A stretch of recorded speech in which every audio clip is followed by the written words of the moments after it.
그리고 어쨌든 이런 진료 기록이 어떤 현실적인 어떤 제약으로 다가올 경우는 뭐 굳이 찾아보자면 문제가 있을 수 있을까요? 만약에 이렇게 했는데 나중에 살다 보니 이게 현실적인 제약으로 다가오더라, 뭐 이런 예가 있을까요? 네, 이거는 제가 이제 수련 받을 때부터 아주 이전부터 또 많이 걱정하셨던 부분이죠. 앞서 말한 이제 맥락과 마찬가지인데요. 결국 이제 일반적으로 대부분 이제 걱정하는 것은 취업할 때 불이익이 있을 것이다.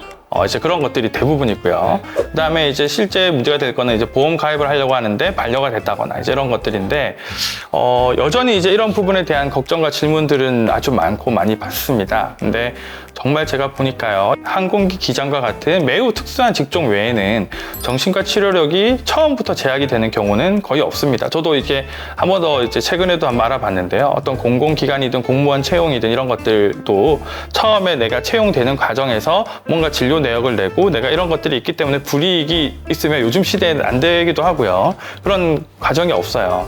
그래서 앞서 말씀드린 것처럼 본인의 동의 없이 진료 기록을 조회할 수 있는 기관은 이제 없다고 보면 되고요. 다만 이제 중증 정신질환 같은 경우는 어떤 특정 직업군에서 이제 결격 사유라고 이제 명시해 놓은 것들이 있죠. 의료인도 마찬가지입니다. 근데 이는 이제 개인마다 상황이 다를 수 있고, 내가 어떤 중증 정신질환이 있더라도 이 주치의가 봤을 때 괜찮다라는 소견이 있을 때는 또 판단이 달라지는 경우들도 많아요.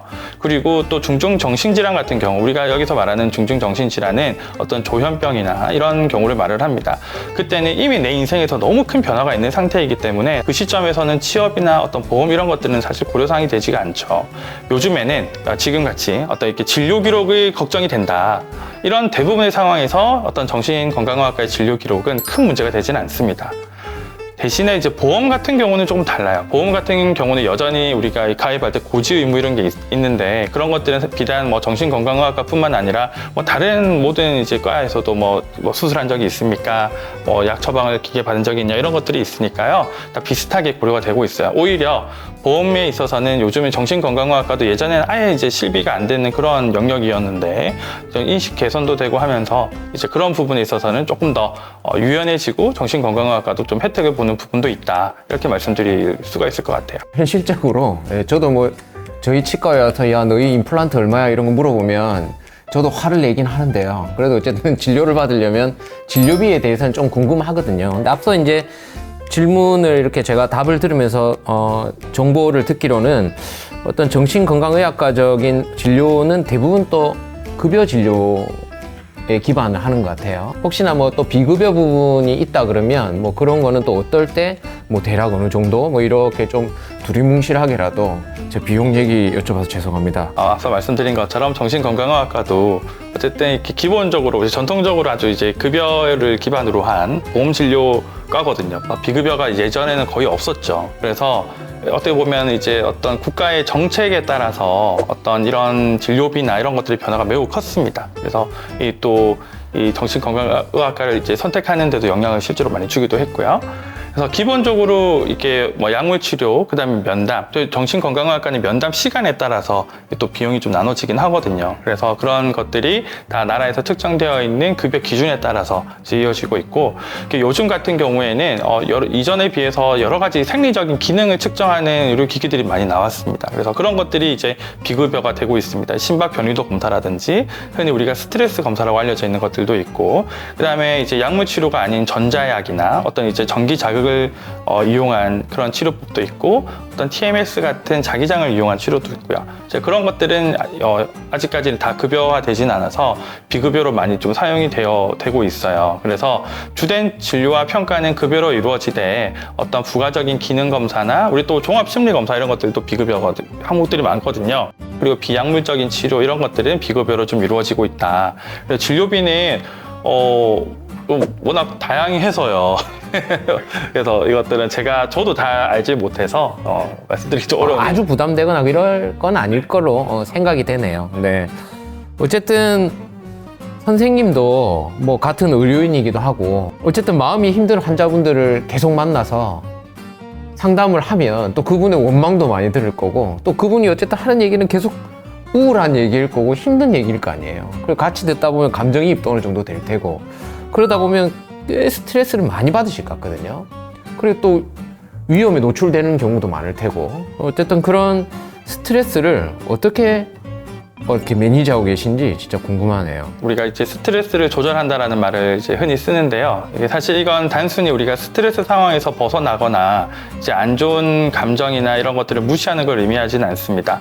정신의학적으로 보면 스트레스는 뇌와 신체 전체에 굉장히 실제적인 변화를 일으키죠. 그래서 이 말씀하신 질문에 답변하면 우리가 스트레스에 대해서 이야기를 안 할 수가 없는데, 이제 예를 들어 우리가 스트레스를 받으면 뇌에서는 아까 말한 이렇게 편도체가 활성화되고 위험 상황처럼 인식해서 어떤 교감신경과 같은 이제 불안이나 긴장 반응이 커지죠. 그러면 이제 코티솔 같은 스트레스 호르몬을 계속 분비하게 될 것이고 박동도 빨라질 것이고, 또 이성적을 판단을 하는 내가 조금 여유가 있고 안정이 되어 있다면 이런 신체 반응이나 불안을 조금 조절해 줄 수 있는 전전두엽 기능은 이제 오히려 또 억제가 됩니다. 쉽게 말하면 이제 머리도 뜨거워지고 가슴은 답답하고 생각은 잘 안 돌아가는 그런 상태가 되는 겁니다. 그래서 이런 스트레스를 잘 관리한다는 건 결국 이런 상태에서 벗어나 다시 뇌가 자기 조절이 가능한 상태로 회복되는 것을 말을 합니다. 그래서 이 환자분들도 많이 질문을 하시거든요. 선생님은 스트레스를 어떻게 조절하세요? 라고 했을 때 사실 막상 또 말을 해보면 뭐 그렇게 또 대단한 방법이 있는 건 아니에요. 그래서 이제 목표가 그러면 내가 이런저런 행동을 해가지고 다시 자기 조절이 가능한 어떤 그런 상태로 회복될 수 있는 활동을 하는 것이 우리가 이제 스트레스를 조절하는 방법이 될 것이고, 이제 그런 것들은 이제 개개인마다 좀 다를 수는 있죠. 그래서 저 같은 경우는 이제 뭐 음악을 듣거나 뭐 산책을 하거나 혹은 이제 뭐 이 독이 될 수도 있는데 그냥 아무 생각 없이 막 영상을 보면서 멍 때리거나 또 잠을 자는 것도 제게는 또 그런 의미이기도 하고요. 그래서 뭔가 좀 대단한 걸 하는 게 아니라 내가 어떤 상태인지를 조금 알고 내가 이전에 좀 뭔가 좀 괜찮아지는 상태로 회복하기 위해서 여유를 주고 하는 것만으로도 좀 도움이 된다. 그래서 이런 조절력을 회복할 수 있도록 하는 것이 좀 스트레스를 좀 조절하는 방법이다. 그리고 제가 요즘 쓰는 방법인데요. 그래서 정말 시대가 많이 바뀌었다는 걸 느끼는 게 이제 몇 달 전에 알았는데, 그래서 이제 출퇴근길이나 아주 이제 길게 운전을 해야 될 때 이런 식으로 이제 AI와의 음성 대화를 하면 마치 정말 이렇게 면담을 하고 있는 것처럼, 아까 말한 이제 상대에 대한 부담 없이 면담을 하고 있는 것처럼 느껴질 때가 있습니다. 그래서 말로 표현하면서 제 감정이나 생각을 다시 한번 구조화해 보기도 하고요. 그러면서 이제 또 피드백을 주면 의미를 또 다시 짚어볼 수 있는 시간이 되더라고요. 저는 이제 이름도 붙여가지고 대화를 해요. 이 환자분들도 요즘 챗 GPT에서는 이렇게 말을 합니다라고 이야기를 하고, 선생님은 왜 GPT 같은 말을 쓰면 안 해주세요라고 하는 환자도 있고 그러거든요. 그래서 이 지지적인 문구나 태도는 오히려 이제 제가 들어보면 제가 감탄할 때도 많아요. 일부 치료적인 면담 메커니즘도 충분히 작용을 하고 있더라. 그래서 이런 것들도 한번 이용해 보시는 것도 제가 추천을 드리고 싶습니다. 이건 제 아주 가까운 지인도 챗 GPT랑 음성으로 대화를 하면서 자기가 현재 어떤 생각을 하고 있는지에 대한 객관화를 할 수 있는 그런 기회도 되고, 또 그러면서 많은 상담의 효과를 받고 있다고 저도 얼마 전에 똑같은 얘기를 들었거든요. 그래서 약간 이렇게 약간 좀 경계하고 있습니다. 사실 직업의 위협을 느끼고 계시는군요. AI가 발달할 때 사실 이제 다른 영역들은 다 이제 AI 대체를 할 것이고, 정신건강의학과는 이제 사람과 사람을 하는 건 제가 괜찮을 것이다, 다들 그렇게 생각을 했거든요. 근데 막상 나와 보니까 얘가 말을 너무 잘하죠. 네, 너는 이래서 지금 이러고 있는 거야 이러면서 아주 이제 우리 인지적인 어떤 평가와 접근 이런 것들은 정말 잘해주고 있어요. 저도 깜짝 놀랐습니다. 네, 그렇습니다. 네. 그래도 선생님이 챗GPT 이길 것 같아요. 감사합니다. 치과 말고 다른 사업을 한다고 되게 바쁘게 살았던 적이 있는데, 그 사업이 이렇게 잘 안 되고 정리가 되면서 몸도 한번 망가졌고 머릿속에서 복잡해져요. 그리고 제가 주변에 의사 친구들한테 많이 물어봤거든요. 야, 이거 너 병 가야 되는 거 아니야? 했더니 시끄러. 그러니까 그렇게 무시하는 반응 받아서 일단 지켜보고 있는 와중이라 제가 안 그래도 한번 나중에 디프리에서 한번 여쭤보려고 그랬었거든요. 이거 약간 뭔가 정신적으로 그게 있는 거죠. 불안이나 이런 게 있는 거죠. 그렇죠. 아마 이렇게 불안과 긴장, 이전에 또 있었던 일들이 있으시니까 아무래도 이제 그런 것들이 약간 작게 좀 표현되고 있다라고 봐도 될 것 같고, 그래서 이제 그런 긴장되거나 그런 상황들이 계속 반복이 되면 언젠가는 이제 그러다가 이제 한번 공황이 확 오거든요. 그래서 우리가 근데 흔히들 이제 공황 장애와 이 공황 발작, 공황 패닉 어택 이런 식으로 표현을 하는데, 그건 사실 같은 게 아니어서 구별을 잘 해야 됩니다. 이렇게 공황 자체는 어떻게 보면은 올 수가 있어요. 우리가 내일 당장 제가 1000명 앞에서 발표를 해야 된다라든지, 엄청 중요한 어떤 미팅이나 시험이 있다든지, 그 전날 내가 막 불안해 하다가 갑자기 내가 죽을 것 같고 숨도 못 쉬겠고 정말 뛰쳐나가고 싶은 공황이 올 수 있거든요.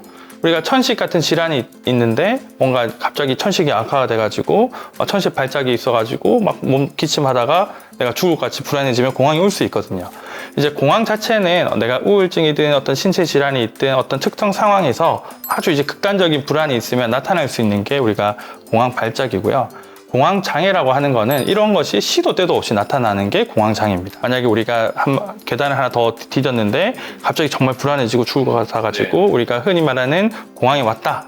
근데 이게 내가 딱 그런 상황이 아니면 전혀 오지 않는다는 확신이 있고 실제로 그렇다면 사실 이제 그건 우리가 공황장애라고 표현하지는 않는 거죠.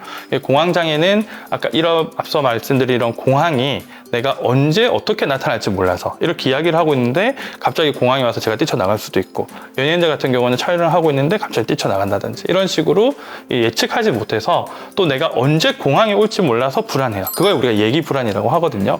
그런 것들 때문에 일상을 제대로 이루어지지 못할 때 그런 걸 우리가 공황장애라고 합니다. 방금 말씀하신 그런 상황들, 긴장 이런 것들은 아직 어쨌든 이제 어떤 불안 반응의 한 형태일 수도 있고 또 다른 이유일 수도 있긴 합니다만, 아까 말씀드린 것처럼 우리가 정신건강의학적인 개입이나 평가, 진단, 치료 이런 것들의 중요한 적응증 중 한 개가 내가 정말 이것 때문에 불편하고 실제로 봤을 때 이것 때문에 내가 하루를 지내는데 어떤 기능 저하가 있다.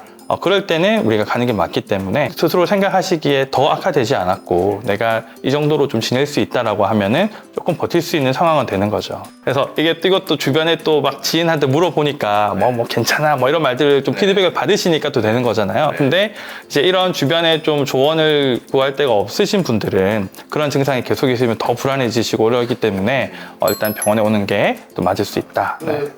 나도 뭔가 좀 그런 증상이 있다고 하신 분 저한테 연락 주시면 저랑 손잡고 같이 가시죠. 좀 더 이제 임상적으로 이야기를 하면 매우 이제 진단이 중요한 형태가 있죠. 우리가 뭐 조현병 진단을 놓치면 큰일 날 것이고 양극성 장애 같은 진단을 놓쳐도 큰일 날 거니까요. 왜냐하면 그거는 정말 인생이 그냥 바뀌는 거거든요. 마치 암 걸리는 것처럼. 그렇기 때문에 치료 계획이나 이런 것들이 정말 중요하다라고 할 때는 이제 그런 진단은 정말 매우 중요할 수 있습니다. 평가가 매우 중요해요. 그런데 우리가 일상적으로 우리가 의원급에서 다룰 수 있는 뭐 잠을 못 자서 왔어요. 뭐 우울해서 왔어요. 불안해서 왔어요. 할 때 어떤 불안증인지 이게 우울증인지 뭐 그냥 1차성 불면증인지 뭐 이런 것들을 구별하는 것은 그렇게까지 큰 의미가 없을 수는 있어요. 실제 우리가 약물치료 전략을 수립을 할 때도 대개는 이제 증상에 맞춰서 이렇게 약을 좀 쓰는 경우들이 많거든요. 그래서 우울증에는 이 약을 씁니다가 아니고 우리가 흔히 쓰는 SSRI라고 하는 이 제제는 우울증에서도 쓰고 불안증에서도 쓰고 뭐 강박증에서도 쓰고 아주 많은 경우에서 다 씁니다. 그래서 학문적으로 아주 어려운 케이스 이럴 때는 진단이 매우 중요하고 그런 게 맞는데, 일상적으로 이렇게 좀 접하는 그런 증상들은 아주 엄격하게 진단을 나누는 것이 그렇게 중요하지 않을 수는 있습니다. 그래서 거기에 매몰되어서는 안 된다. 그래서 선생님 저는 우울증이라면서요, 딴 데 가니까 불안증이라던데요, 이런 것들을 우리가 좀 따질 필요가 없다. 그런 맥락을 말씀을 드리고 싶어요. 그 시작을 할 때 중요한 요소에 대해서 제가 한번 말씀을 드렸는데, 일단 의료인이니까 아까 말한 저 비밀과 관련된 그런 내용들에 대해서 한번 더 이제 말씀을 드려야 될 것 같아요. 사실 이제 조금 심층적인 면담을 한다, 어떤 이 정신분석적 정신치료라고 하는 것들이 있는데요. 이제 그런 것들은 아까 말씀드린 대로 환자와 의사의 관계가 매우 중요하기 때문에 거기에 영향을 줄 수 있는 치료자적인 요소를 다 배제하는 게 맞습니다. 지인을 깊게 치료하는 것은 사실상 어떻게 보면 좀 권유되지 않는 거죠. 그래서 뭐 잠을 못 자서 불면증 약을 드린다든지 뭐 어떤 우울증이나 불안증과 관련된 약을 처방을 한다든지 이런 것들은 괜찮지만, 아주 나의 사실 이제 정신건강의학과는 삶 전체를 다루기 때문에 어려운 이야기나 아주 사적이거나 민감한 이야기를 사실 다뤄야 되는 경우들이 있을 수 있거든요. 같은 의료인 혹은 내가 이 사람을 믿을 수 있을까? 이 사람이 내 이야기를 다른 데 가서 하진 않을까? 이런 것들이 생각보다 상당히 중요하게 받아들여지긴 합니다. 그래서 저는 그래서 이렇게 뭐 지인분들이나 혹은 이제 건너 오시거나 할 때는 꼭 말씀을 드려요. 이거는 뭐 우리가 아까 같이 식사를 한다든지 뭐 집에 가서 편하게 가족들과 이야기를 한다든지 이런 사람이 왔어 하면서 이야기를 할 수도 있잖아요.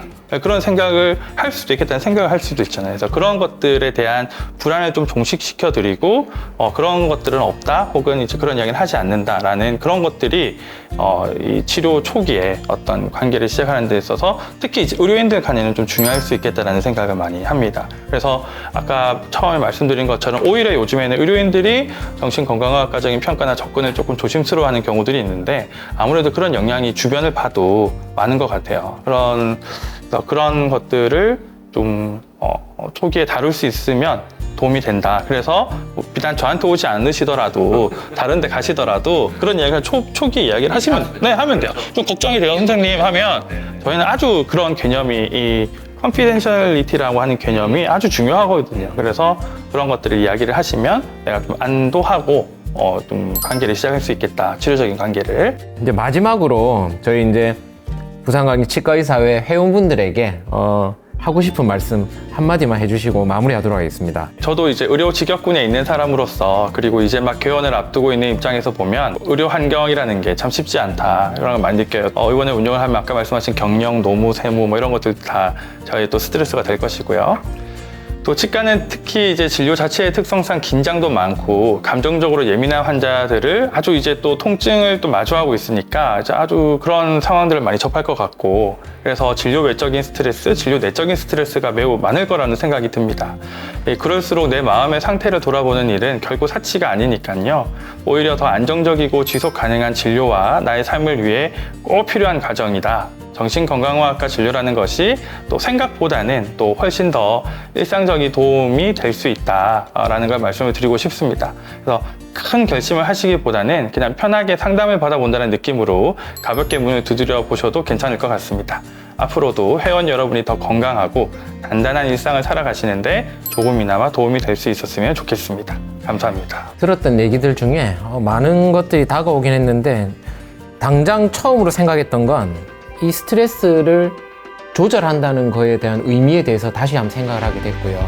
그걸 조절하는 게 일상적인 나의 원래 이제 판단하는 그런 상태로 돌아오기 위한 나의 회복하는 루틴이 하나 있어야 되는구나.